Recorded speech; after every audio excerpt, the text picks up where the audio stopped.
LWO1 WeatherNet. Liftoff conditions looking pretty good. ESTS is ready for launch. Ignition. Liftoff. Falcon 9 has cleared the tower.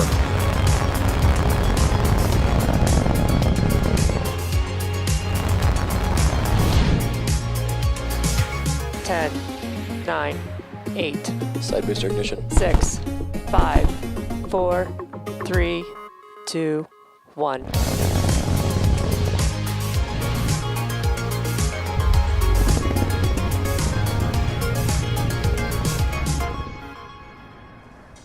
Good evening. It is Wednesday, April 28th, and you're looking at a live view of Falcon 9 as it awaits its 11:44 p.m. Eastern Time launch from Space Launch Complex 40 at Cape Canaveral Space Force Station. My name is Jesse Anderson, a lead manufacturing engineer here at SpaceX, joining you from our headquarters in Hawthorne, California. You're watching a live webcast for our 25th Starlink mission. The last couple of weeks have been particularly exciting for the SpaceX team. Most notably, we just launched 4 astronauts to the space station, helping to bring the total number of astronauts in orbit to a cozy 11. On Friday, April 23rd at 5:49 a.m. Eastern Time, Falcon 9 lifted off, sending the Dragon spacecraft to orbit from historic Launch Complex 39A at NASA's Kennedy Space Center in Florida. After just under 24 hours, SpaceX's Dragon autonomously docked with the International Space Station on Saturday, April 24th at 5:08 a.m. Eastern Time. As part of the commercial crew program, NASA astronauts Shane Kimbrough and Megan MacArthur, JAXA astronaut Aki Hoshide, and ESA astronaut Thomas Pesquet flew aboard the Dragon spacecraft on its second operational mission to the space station. This was the first time Dragon flew 2 international partners and was also the first time that 2 Crew Dragons have been attached simultaneously to the orbiting laboratory. This was also the first human spaceflight mission to fly astronauts on a flight-proven Falcon 9 and flight-proven Dragon. The Falcon 9 first stage supporting this mission previously launched the Crew 1 mission in November of 2020, and the Dragon spacecraft previously flew Bob Behnken and Doug Hurley to and from the International Space Station during SpaceX's Demo 2 mission in 2020. After an approximate 6-month stay, Dragon and Crew 2 astronauts will depart from the space station no earlier than October 31st for return to Earth and splash down in the Atlantic Ocean off the coast of Florida. And speaking of splashdowns, while Crew 2 is just beginning their mission on station, Crew 1 is getting ready to splash down in just a few days. Crew 1 NASA astronauts Mike Hopkins, Victor Glover, and Shannon Walker, as well as Suichi Noguchi of JAXA, are scheduled to undock from the space station to begin their journey home at 5:55 p.m. Eastern Time on Friday, April 30th, with splashdown in the Atlantic Ocean targeted for 11:36 a.m. Eastern Time on Saturday, May 1st. The Crew 1 astronauts have been aboard the space station for nearly 6 months conducting science and research experiments, so we're excited to bring them home in just a few short days. And as if flying humans to and from the space station wasn't exciting enough, NASA announced that they have selected Starship to land the first astronauts on the lunar surface since the Apollo program. Only 24 humans have been to the moon, including NASA astronaut Michael Collins, who passed away earlier today at the age of 90. Collins served as the pilot on the Apollo 11 mission that helped define a pivotal moment for our nation. It's been nearly 50 years since humanity last stepped foot on the moon, and we are honored to follow the path Michael Collins helped lay out years ago. Working with NASA to support a permanent human presence on the moon will require the safe and affordable transportation of crew and significant amounts of cargo. SpaceX's Starship spacecraft and Super Heavy rocket represent an integrated and fully reusable launch, propellant delivery, rendezvous, and planetary lander system. Flying between lunar orbit and the surface of the moon, Starship will carry crew and all of its supplies, equipment, and science payloads needed for extensive surface exploration. Since January 2020, the team has built 10 Starship prototypes, manufactured and tested more than 60 of Starship's Raptor engines, and conducted 6 suborbital flight tests, including 2 100-meter hops and 4 high-altitude flights. We also built a full-size Super Heavy booster as a part of a Pathfinder effort, and currently have 5 vehicles in production. This is truly an extraordinary time for America's human spaceflight program, and we can't wait to support NASA in this effort. In the meantime, let's take a look at the Falcon 9 currently awaiting launch on the pad.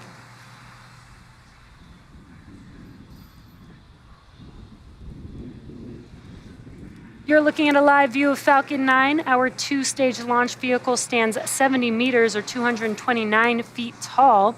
And when it's fully fueled, it'll hold just over 1 million pounds of propellant that the vehicle will burn through in less than 3 minutes after liftoff. Now, we prepped Falcon 9 for launch in our hangar at the base of the pad. And upon completing final checkouts, Falcon 9 rolled out to the pad with the Starlink payload and went vertical. That bottom two-thirds of the vehicle is the first stage. And it previously flew 6 times before, having supported the launch of GPS-3 Space Vehicle 3, Turksat 5A, and 4 Starlink missions, the most recent being just over a month ago. The objective of the first stage is to accelerate the vehicle through the Earth's atmosphere to space and then separate from the rest of the rocket. Once the first stage separates from the second stage, it will make its way back to Earth and target a landing on our drone ship. Just read the instructions, and that is what you're looking at on your screen. Now, to give some perspective, our drone ships are equivalent to the size of a football field, and that landing area is approximately 200 by 150 feet, which is big enough that a hockey rink could fit inside the landing area on the drone ship. Now, if successful, today's landing will mark the 81st recovery of an orbital-class rocket. Above the first stage is the second stage, which has a single Merlin vacuum or MVAC engine, which ignites after the first stage separates. At full power, the Merlin vacuum engine operates with the greatest efficiency ever for an American-made hydrocarbon rocket engine. The second stage is what will carry our Starlink satellites to orbit. Now, at the top of the rocket, what you're looking at on your screen is the fairing. This is made of a carbon composite material, and the fairing protects the satellites on their way to orbit and is jettisoned approximately 3 minutes into flight. Today, we will be attempting to recover each fairing half with a contracted recovery vessel named Sheila Bordelon. Reusability is critical to what we do at SpaceX. Reusability allows SpaceX to refly the most expensive parts of the rocket, which in turn drives down costs of space access. Now, at T-minus 10 minutes and about 15 seconds, let's take a look at how we're progressing in the countdown. The chief engineer held a technical poll at T-minus 1 hour, and the launch director held a propellant load and launch go-no-go poll at T-minus 38 minutes. Falcon 9 has been loading propellant since T-minus 35 minutes, and our fuel is a refined form of kerosene, which we call RP1. Our oxidizer is a super chilled liquid oxygen called LOX, and to densify the LOX, we chill it well below the boiling point, allowing us to fill the propellant tanks as much as possible. Now, we use the same propellant on both stages, as the second stage is primarily a short version of that first stage, which is one of our many reliability features of the Falcon design. With fuel and oxidizer on hand, we do need an ignition source to complete that fire triangle. For this, Falcon 9 uses TTEB, which you'll see at T-minus 2 seconds via the green spark right before the rocket takes off. In addition to RP1 and LOX aboard, Falcon 9 also uses helium to keep the tanks pressurized in flight and the propellant flowing correctly into the engines without air bubbles as the propellants deplete. Helium load began before the webcast went live and will continue to top off until a minute and a half before launch. Now, very shortly, we will open the pre-valves between the first stage engines and the propellant tanks. And at T-minus 7 minutes, engine chill will begin, and that's where we cool the turbo pumps and avoid thermal shocks when we start the pumps at T-minus 2 seconds to light the Merlin engines. The vehicle is healthy, and we are currently working, no issues. The range is green for launch. Weather is looking good. We're about 90% favorable for launch at T0 today. And all systems continue to be go for an on-time liftoff at 11:44 p.m. Eastern Time. If for some reason we do not launch today, we do have a backup opportunity tomorrow at 11:22 p.m. Eastern Time.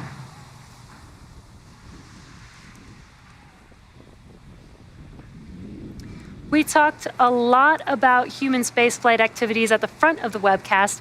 This is why SpaceX was founded. Ultimately, our goal is to enable regular human transport to and from the moon, Mars, and beyond. Our focus on human spaceflight played a significant role in our development of Starlink. It was critical that we build a constellation in a way that ensures space stays safe for all missions, particularly human spaceflight missions. So we approached our satellite constellation differently than others have in the past. We've talked previously on the webcast about how more satellites at a lower orbit result in better service, but characteristics of those lower orbits also help act as a natural debris removal system. Starlink satellites are designed to deorbit at the end of their useful life, but in the unlikely event that they don't, the natural gravitational pull of the Earth will pull them out of orbit so that they don't stay in space indefinitely. This is very different than traditional comm satellites at even slightly higher orbits that will be circling our Earth for hundreds of years. And unlike our Falcon 9 rocket, Starlink satellites are not designed to survive re-entry. In fact, Starlink satellites are designed to be fully demisable, meaning that they burn up when they re-enter the Earth's atmosphere. Beyond making sure satellites deorbit at the end of their useful life, we also need to ensure we didn't run into any other satellites or objects in space. We cannot talk about space safety without mentioning the amazing folks at the 18th Space Squadron who keep track of space debris so that we can effectively dodge it. 3 times per day, the orbit predictions for all Starlink satellites are uploaded to space-track.org, which is managed by the 18th Space Control Squadron. The 18th Space Control Squadron screens the predictions for conjunctions with tracked objects in their vicinity. The results of the screening are sent to each Starlink satellite so that they can avoid any objects that might cross their orbital path. SpaceX also uploads its own data to be used by the 18th Space Control Squadron for collision avoidance screening for other operators. In addition to working with the 18th Space Control Squadron, SpaceX is also working with NASA on these efforts. In March of 2021, Starlink and NASA signed a joint agreement to ensure deep levels of coordination, cooperation, and data sharing as it relates to space safety and collision avoidance. This agreement was signed after many months of SpaceX sharing all of the details of our satellite operations to ensure that NASA has a full understanding of our approach to space safety. This agreement helps establish a baseline of how all satellite operators might operate most safely, particularly as it relates to human spaceflight and the operation of critical science satellites. We are extremely proud of our efforts to not only provide internet access to the disconnected, but also ensure space remains a place where human spaceflight continues to grow.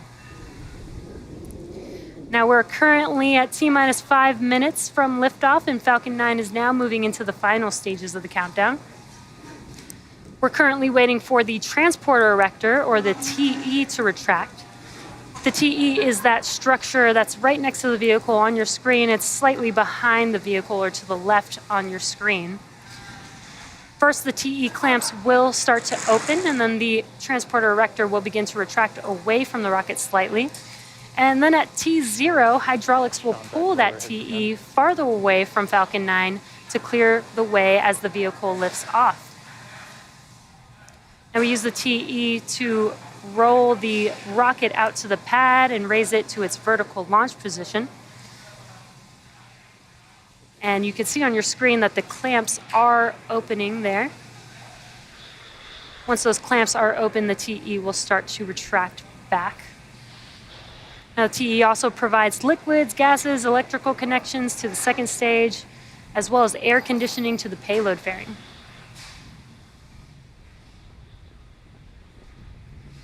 Now, it looks like those clamps are now complete opening up, so that transporter erector looks very, very slight, but you can kind of see it moving back on your screen. Now, the first and second stages are both nearly fully loaded with 1 million pounds of kerosene fuel and liquid oxygen. Super chilled liquid oxygen is our propellant oxidizer. When its temperature is increased, it turns from a liquid to a gas, which is why you see those white clouds around Falcon 9. And that's because that liquid oxygen is meeting that warmer, humid ambient air. First stage should finish prop loading at T-minus 3 minutes in a few seconds here, and then second stage at T-minus 2 minutes. And at T-minus 60 seconds, Falcon 9 will be in startup. Togo, bleed verification. And what startup means is that the rocket's autonomous internal flight computers have taken over the launch countdown. Lock load complete. There's that call out. That LOX load is now complete on both first and second stage. Now just inside T-minus 2 seconds, we light the Merlin M1D engines, and we use TTEB, as I mentioned earlier, as our ignition fluid. And when it mixes with the oxygen, it will burn a green-colored flame. And then we allow fuel into the thrust chamber, and the engine comes up to full power for liftoff at T0. The Starlink payload continues to be healthy, and the Falcon 9 team is tracking no issues on the rocket. Weather is still looking good for T0 today, and the range has cleared the surrounding ground, water, and airspace and are green for launch.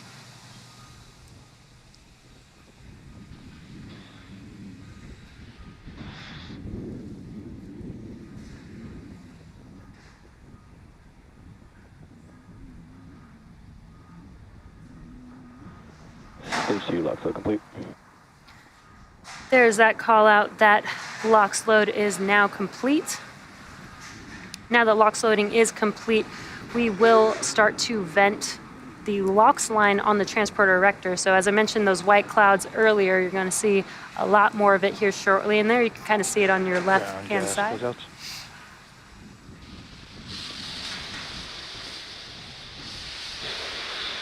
there's that venting that you can see from that LOX line.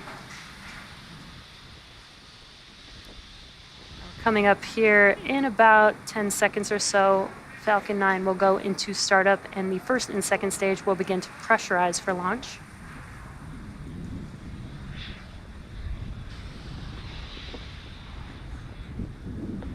Falcon 9's in startup.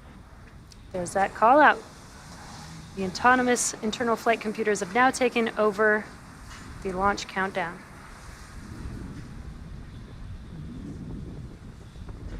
Stage 2, press for flight. Falcon 9, Starlink, LD is go for launch. And a great call out. We are go for launch here shortly, meaning all systems are ready for T0. T-minus 30 seconds. At T-minus 30 seconds, let's listen into the terminal count and watch as Falcon 9 takes our stack of Starlink satellites out into space. Stage 1, press for flight. T-minus 15 seconds. Falcon 9 is configured for flight. 10, 9, 8, 7, 6, 5, 4, 3, 2, 1, 0. Ignition and liftoff. Godspeed, Apollo 11 microcolumns. May the pursuit of exploration live on.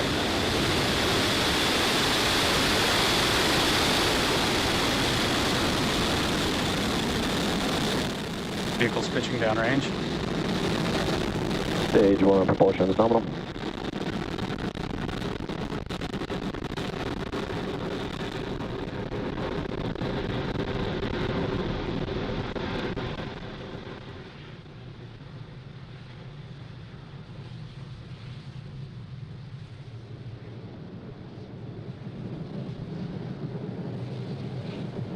Falcon 9 has successfully lifted off from Cape Canaveral Space Force Station, carrying our stack of Starlink satellites to orbit. The next event coming up here shortly is Max Q. Max Q is the maximum aerodynamic pressure that the vehicle sees on ascent. So throttling down those engines helps us pass through that large structural load.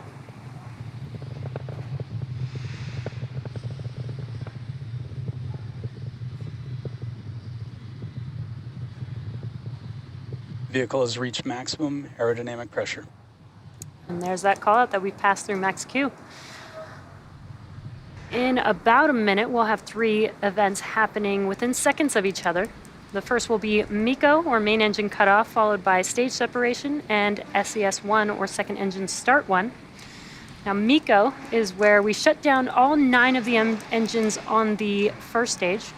MVAC engine chill has started.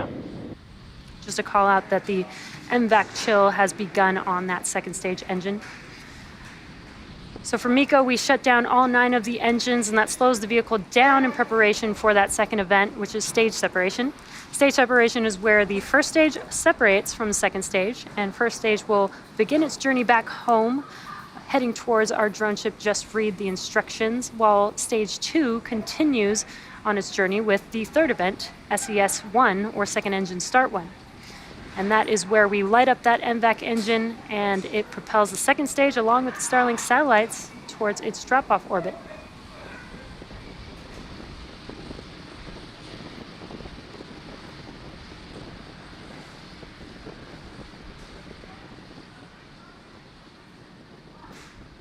And MECO.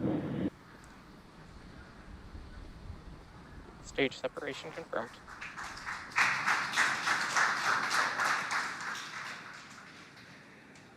MVAC ignition. We had MECO and stage separation. On your left-hand screen is a view from the first stage. On your right-hand screen is a view of that second stage engine. You kind of saw a glow of that T-TEB, that green flame, when we ignited that engine. We're coming up on fairing deploy here shortly. Fairing separation confirmed. And there you could see confirmation on your screen that we have successfully deployed those fairing halves. And as a reminder, we will be attempting to recover the fairing halves today with a contracted recovery vessel named Sheila Bordelon. On your left-hand screen, it is a little dark over there on the East Coast because it is nighttime, but we did get some glimpses of the sunlight hitting those grid fins. See if we can get some more views of that in a little bit.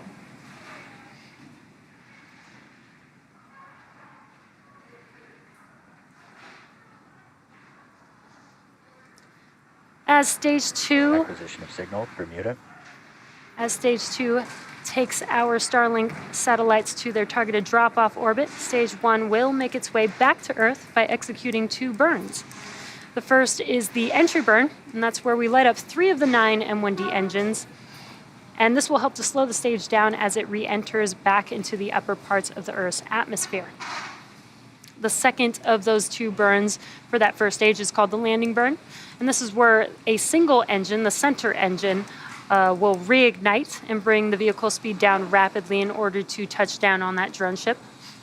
As a reminder, we are attempting to land on Just Read the Instructions tonight. And those M1D engines do have a thrust of 190,000 pounds. So that lighting up that one single engine slows the entire vehicle down just enough to touch down on that drone ship. Stage 2 is still looking good, and what you're seeing on your screen is a view of that MVAC engine. Vehicle's following a nominal trajectory. Now, if you're just catching up with us, we had a successful launch of Falcon 9 from Cape Canaveral Space Launch Complex 40, and you're looking at a live view of the Falcon 9 second stage as it is making its way to deliver our Starlink payload to orbit. Stage 1 is currently cruising back to Earth towards our drone ship Just Read the Instructions out in the Atlantic Ocean. We're just about a minute away from the next event on that first stage. That'll be the entry burn. Again, Starlink satellites are going to a LEO orbit or low Earth orbit, about 550 kilometers above the Earth's surface. Now, most satellites are at 36,000 kilometers or in a geo or geostationary orbit. We are just about roughly 30 seconds away from that entry burn beginning.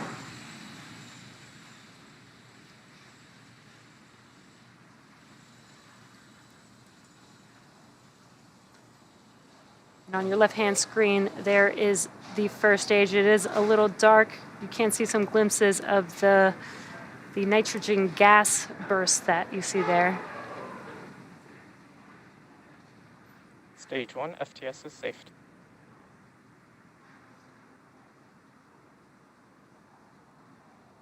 Stage 1 entry burn.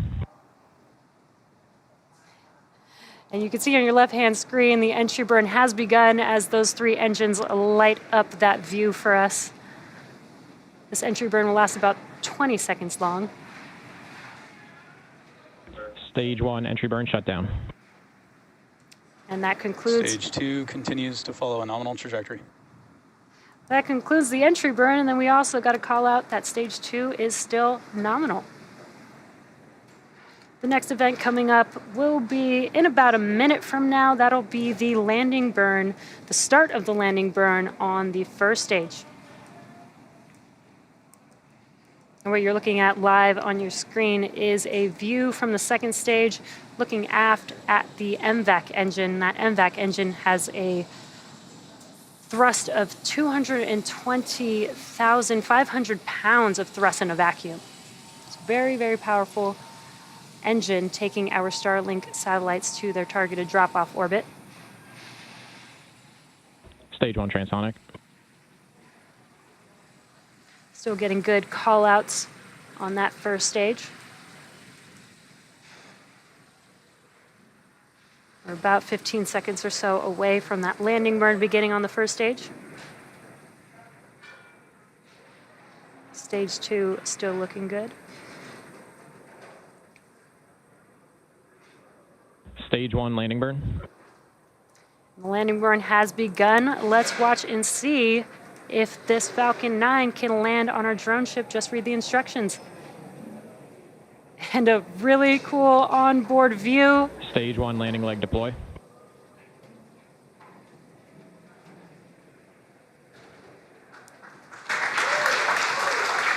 And there you Stage can 1 see landing the first stage Falcon 9 has landed for its 7th time. This marks our 81st successful recovery of an orbital class rocket, and again the 7th flight and 7th landing of this booster. And then we heard a good call out for SECO. That's second engine cutoff. Nominal parking orbit insertion. And a good orbital insertion. Expected loss of signal, Cape. Now stage 2 is going to coast in this orbit for the next 35 minutes or so. So while that happens, we'll keep you posted on where we are in the coast phase. We'll see you back here at T plus 45 minutes for a second stage relay.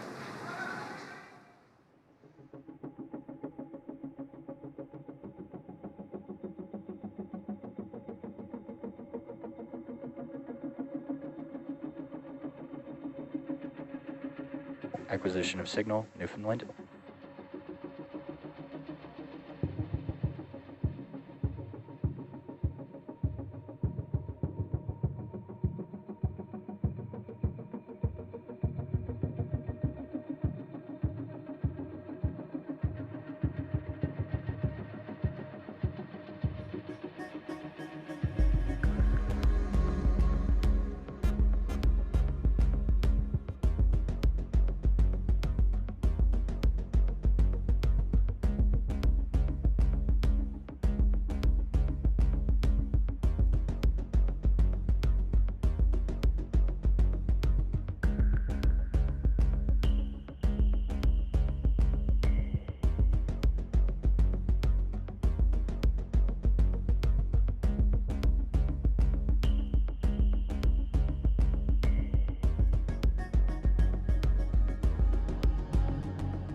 Expected loss of signal, Bermuda.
Expected loss of signal, Newfoundland.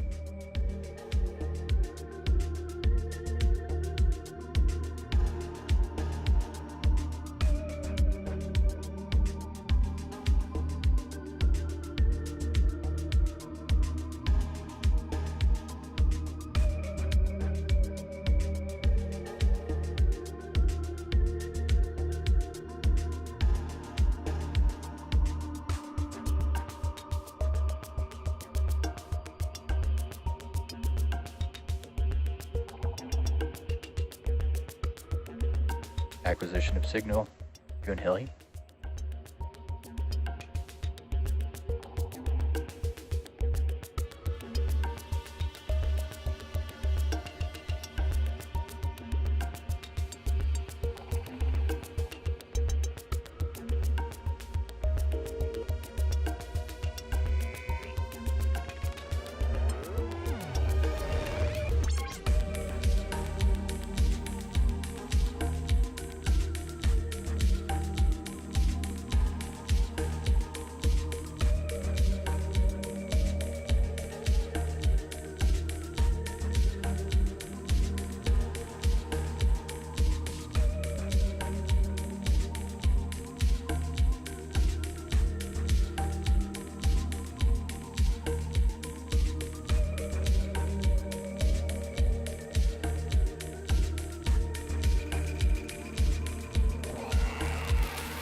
Acquisition of signal, Diego Garcia.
Welcome back to the webcast for our 25th Starlink mission from Cape Canaveral Space Force Station. We had an on-time liftoff at 11:44 p.m. Eastern Time. We had a great stage separation with first stage making its way back to Earth, landing on our drone ship. Just read the instructions for its 7th flight and 7th landing for this particular booster, and our 81st landing of a orbital class rocket overall. Stage 2 completed the first of the 2 burns, and now we're coming up on the relight of the second stage engine once again for SES-2. This will be a very short burn. It's just 1 second long, but it gives us enough boost to get us to our targeted drop-off orbit. We should get a live view here. May not look like much because it is only 1 second long, but we should be able to see SES-2 as well as SECO-2, which is second engine cutoff.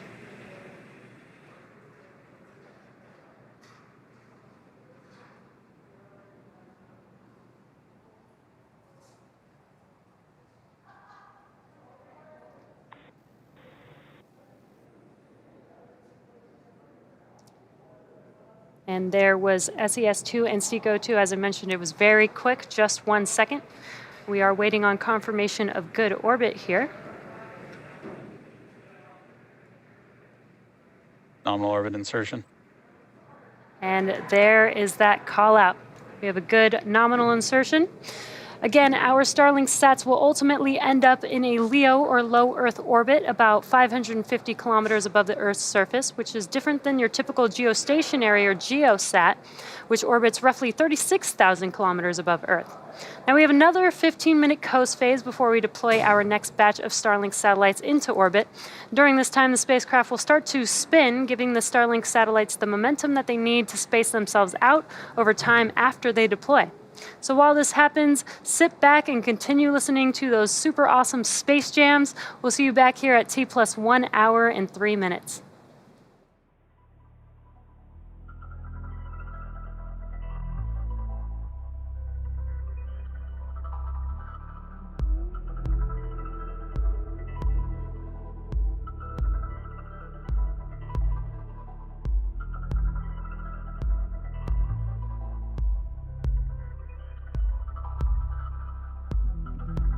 Expected loss of signal, Diego Garcia.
Acquisition of signal, Tasmania.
Welcome back to the webcast for our 25th Starlink mission.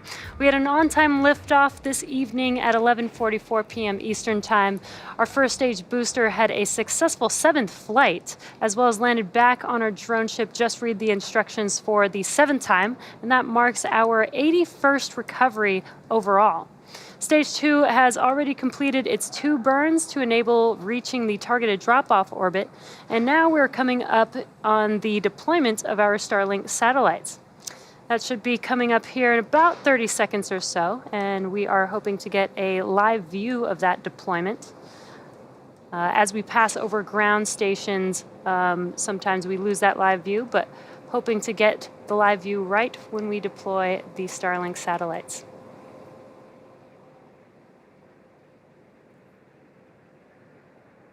And there they are on your screen. An awesome view from space.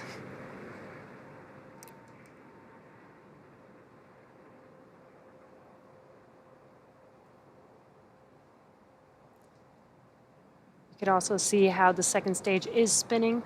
This does help with the satellites to separate once they do deploy.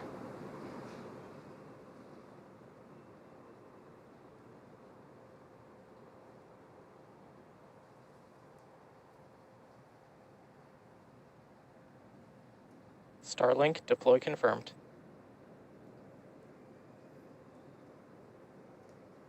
And there you can see and hear that call out that the Starlink satellites have deployed as they are drifting away from the second stage.